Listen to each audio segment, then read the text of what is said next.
Un amoncellement de chaussures, des badges d'accès jetés au sol pêle-mêle et des taches de sang. C'est ce qui reste de l'énorme bousculade qui a eu lieu un peu plus tôt devant le Palais du Peuple, le siège du Parlement congolais. L'incident s'est produit alors que militants, parlementaires et journalistes tentaient d'accéder à l'enceinte pour la séance plénière d'investiture du gouvernement. La police refusait l'entrée en masse des militants des partis de la majorité présidentielle et des sympathisants des leaders politiques, membres du nouveau gouvernement. D'où des mouvements de foule et des bousculades qui ont provoqué des chutes et fait plusieurs blessés.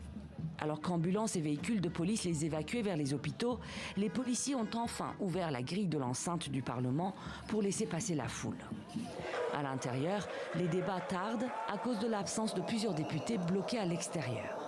Au final, la plénière démarre avec du retard. La séance est ouverte.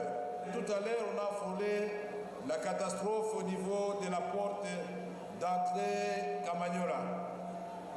Dieu a été avec nous, il n'y a pas eu de morts, il y a eu 5 blessés, dont une policière. Un bilan confirmé par la première ministre congolaise, Judith Suminwa, qui a demandé l'ouverture d'une enquête.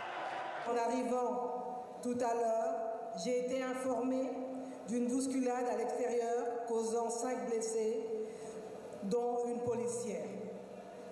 Je tiens à exprimer toute ma compassion à l'égard de toutes ces personnes blessées et je demande aux autorités compétentes de faire le nécessaire pour élucider cet accident malheureux. Si le gouvernement parle de 5 blessés uniquement, les témoins sur place disent avoir vu une dizaine de blessés, pour la plupart des femmes.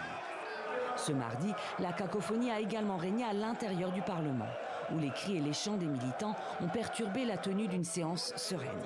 À tel point que le président de l'Assemblée, Vital Kamerhe, a menacé d'expulser certains militants manu militari. Jusqu'à tard dans la soirée, les députés ont examiné le programme du gouvernement pour son investiture.